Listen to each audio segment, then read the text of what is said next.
In abstract compositions, large and small, today's guest illuminates the human spirit and the mysterious realms that lie behind our everyday life. Her colorful works burst onto the canvas with vibrant energy, expressing her delight in the beauty and complexity of the world. On this edition of Art Now, we'll look at the passionate creations of painter Jess Beyler.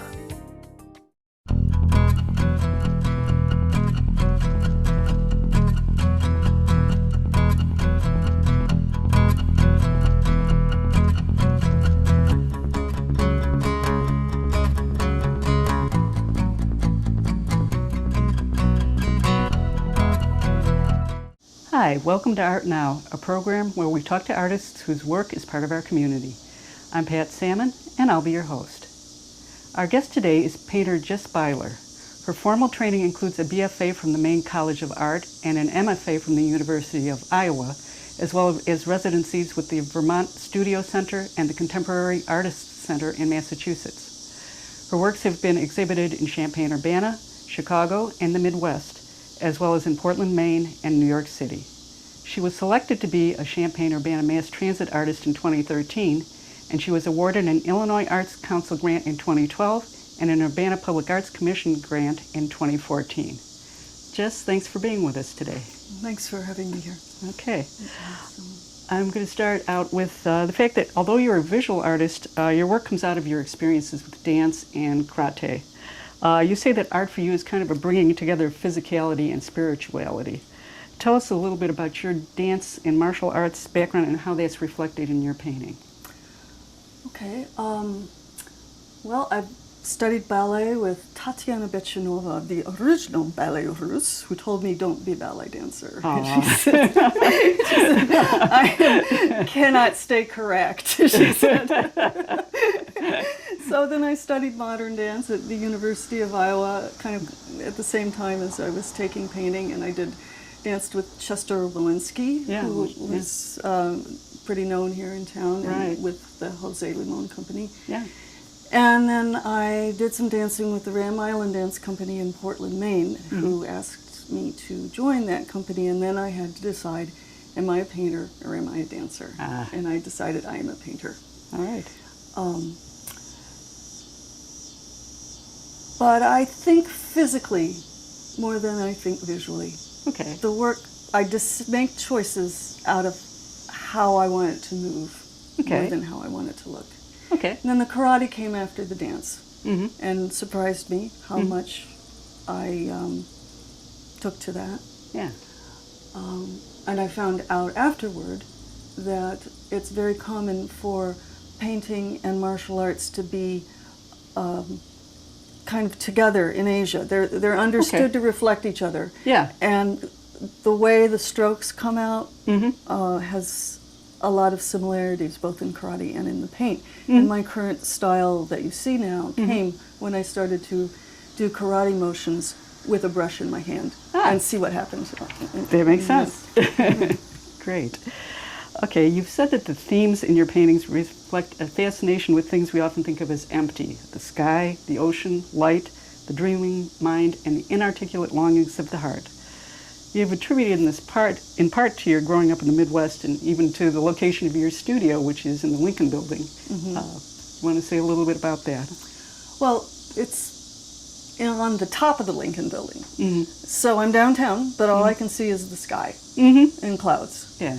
So I look out into that big Midwestern sky, and the sky is what happens here in the Midwest. You know, right. We don't have mountains, we don't have ocean, but we have this. We do have sky. Thing happening in the sky. Right.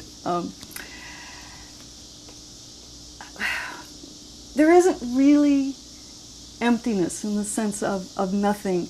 There's only things that are outside our usual ways of grasping. Okay. That aren't, we have ways of perceiving, and the world is larger than that. And it might be bigger than our usual way of perceiving, or smaller than our usual way of perceiving, or something that we haven't thought of as important, so we don't even notice it. And I'm interested of that thing that happens when you get off the edges of what you're used to seeing. Mm-hmm. Okay. Yeah. You feel it, and you don't know how to talk about it. And that's what art is for. Right. And the Midwest, well, a lot of people come here and they say, wow, there's nothing here, there's nothing happening. Yeah. But it just means you have to pay attention more deeply. Right. There's lots happening. Yeah. And my father used to say, when I was a kid, he would say, I like living here because there's nothing to get in the way of all that beauty. It was kind of like a Zen koan, you know? Right, right. Yeah. What does he mean? You know? And I spent years thinking about it. Right.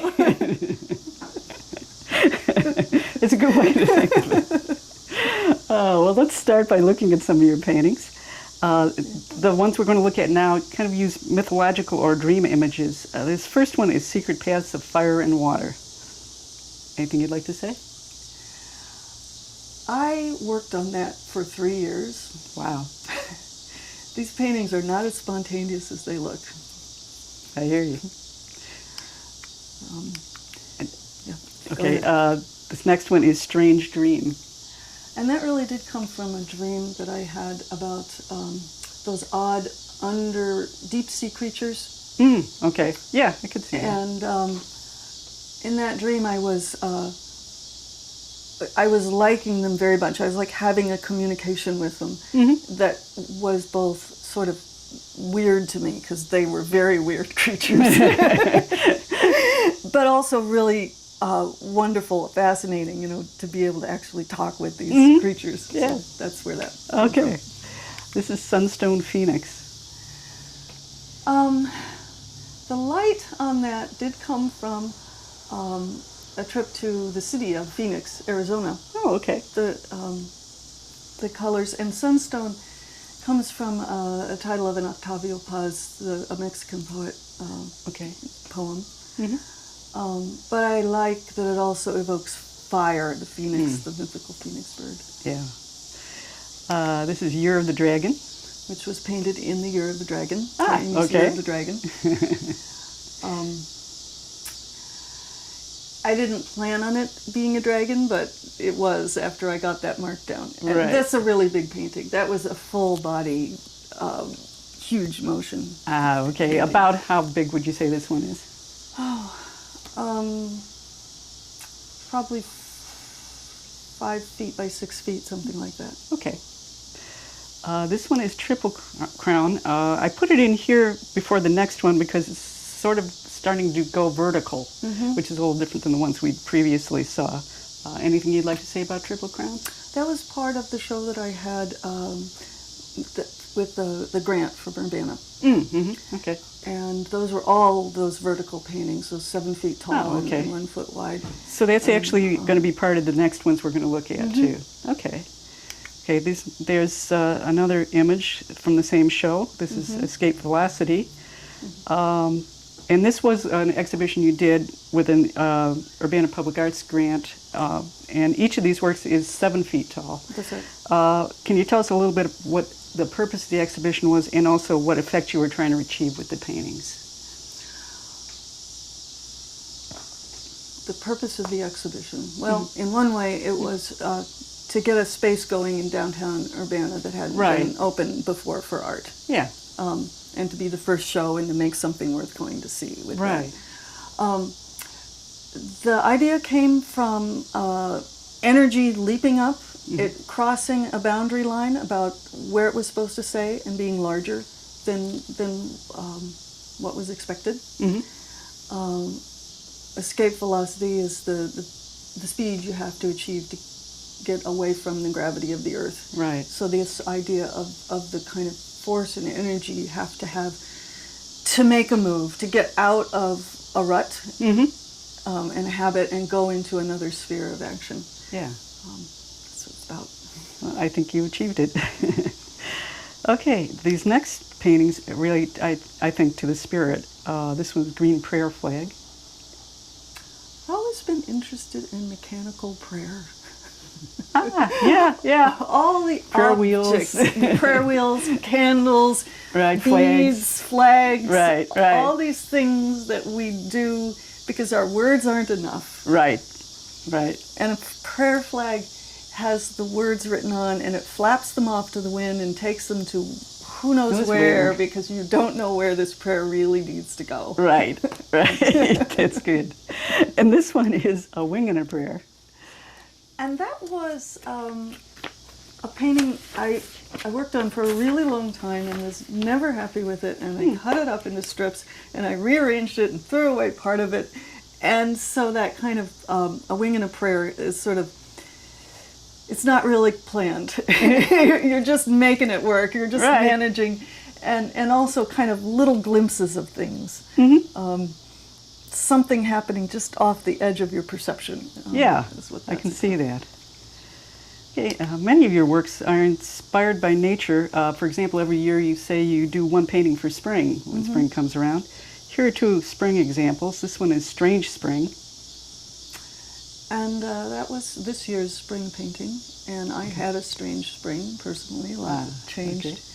And one thing that happens at spring is a lot of things grow, and you don't know in your garden what you should weed and what you should keep. Yeah. It hasn't declared itself yet. Right. So that's what that's about, this kind of fecund, exciting time, but some of it's going to have to go. Right. I hear you. And then this one is Spring Green.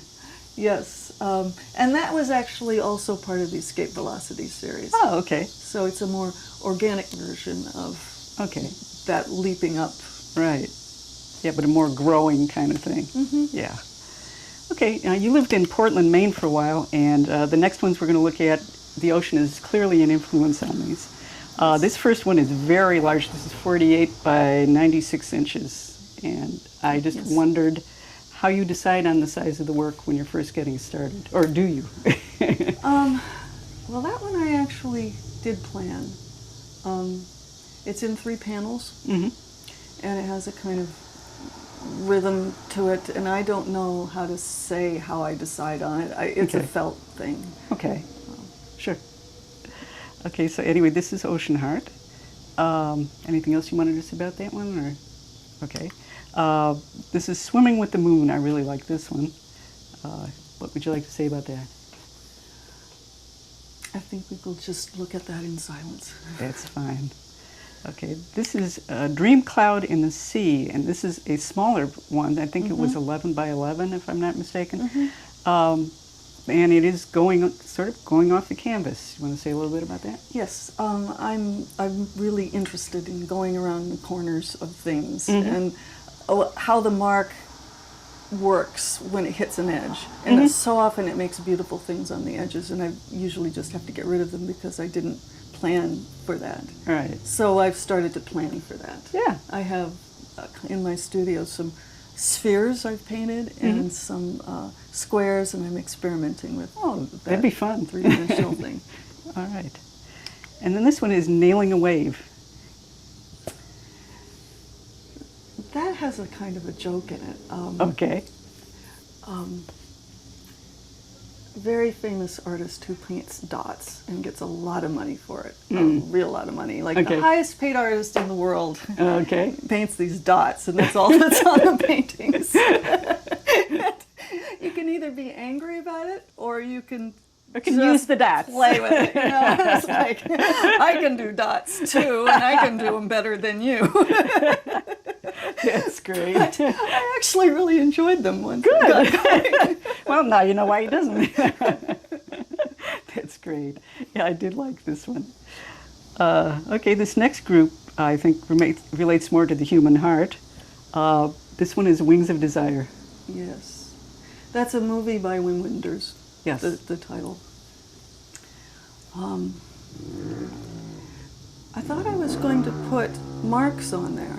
You know, I spend a lot of time building up the ground and very, very intensively painted so that there's a color field that's interesting before I even start to put a mark on there. Yeah.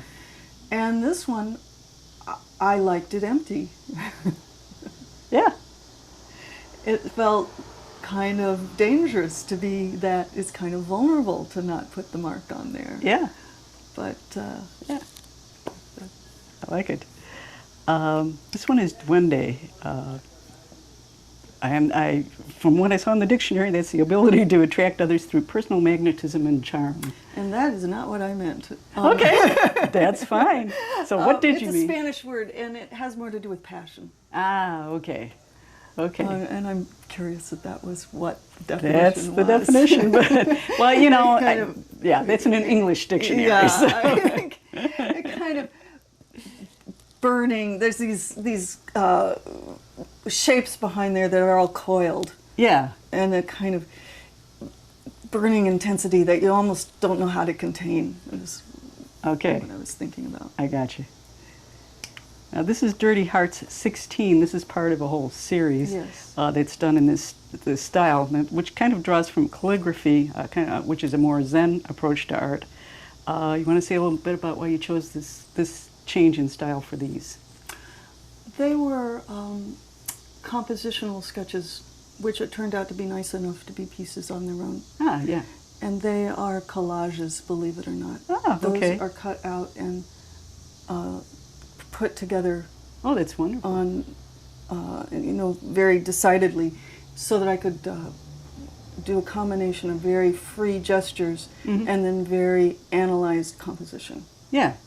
And then I was going to use those for further paintings. And in fact, the earlier painting we saw, Strange Dreams, comes from a composition that I did originally in this black and white format. Oh, okay. So I will probably use more of those.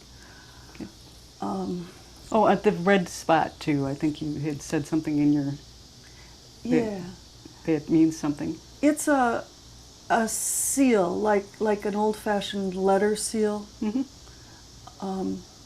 The title Dirty Hearts has to do with that what's in our heart is both clean and dirty. There's the good and the not so good.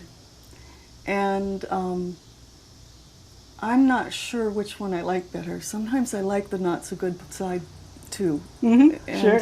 so the seal is like owning all of it. Yeah. Very good. It has my initial on it. Gotcha. This next painting, to me, has some elements of calligraphy in it, and I really liked how it expresses the mystery of late night. That white streak at the top that might be an icicle, Okay. which I'm fine if it looks like an icicle, but it came from a photo of the moon, where the moon was just off of the camera surface, so you got okay. this flash that that film will make sometimes with light. Yeah. So it's like a moonbeam. Well, cool. And I like that moonbeam icicle. It almost has a sort of Damocles feeling, like it's Yeah. romantic and also Dangerous. dangerous. Yeah. Yeah. I can see that. Okay, your most monumental work to date has been Sky Path, which we're going to look at in a little more detail now. This piece is 45 feet long, has 14 panels, and it took you more than 3 years to complete. Yep. Why don't you talk a bit about how it began and what it means? The original idea was to track the change of light during a day. It changed from that as I went, although you can still kind of see that there. And it was also about the clouds that I saw out my window. But as I worked, it became unclear whether it was underwater or clouds or deep space. And all of those are different kinds of infinity. Right. It also had a motion that went through it that was not carried by a single line. It was this idea of an energy, your path. It became a life path. Okay. There's energies in life that peter out but are picked up by something else. They seem to die, but they don't. They just take another form and go on. Yeah. I was turning 50 when I painted that. Okay. So I was thinking a lot about having been here for half a century and what had been lost and what had gone on and what had it become and what I could trust and what I couldn't, and all of that. It was a long, long meditation on those things. Yeah. You can read it either way. You can read it right to left or left to right, and it means a little bit different depending on which direction you go. We do have some details on it. This one is a detail that you had labeled cumulus. Mm-hmm. Okay. And so from those big puffy cumulus clouds. Right. And then this is the sea, mm-hmm. which you can kind of see. Creation vortex. And that's where I was looking at some things coming from the Hubble telescope. Okay. Yeah, I can see that. And midnight dragon. We've got another dragon. I keep having dragons.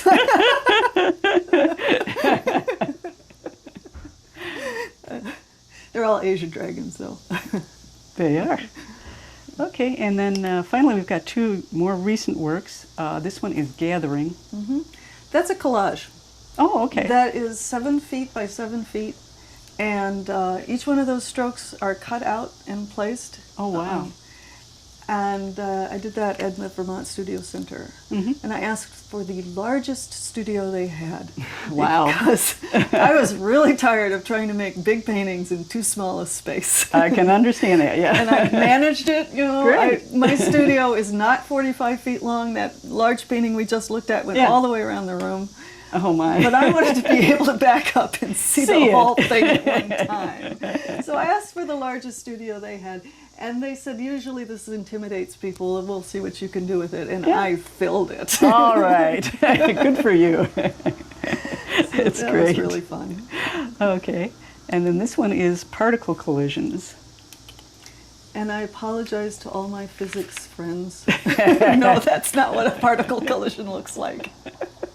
But I'm an artist, and I get to be romantic about these things. That's right. Yeah, you do not have to be literal.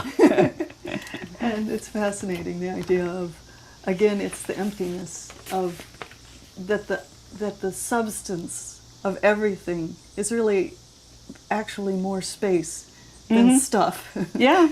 and things coming apart and coming together, and at that very, very microscopic level. Yeah. What does it all mean? Yeah. Okay, well, thanks very much for talking to us about your work today, Jess. I really enjoyed it. I hope you did too. Thank you. Oh, yes. Okay. And thanks for watching Art Now. Our guest today has been Jess Beyler. You can view her art locally at Co-Fusion Restaurant in downtown Champaign. And I also would urge you to go to her website, which is www.jessbeyler.com. I really found a lot there where she talks about her creative, how she approaches painting, her creative process. I think you'll find it really interesting. So we hope you've enjoyed today's show, and we also hope it will inspire you to explore the local art scene and to make your own art now.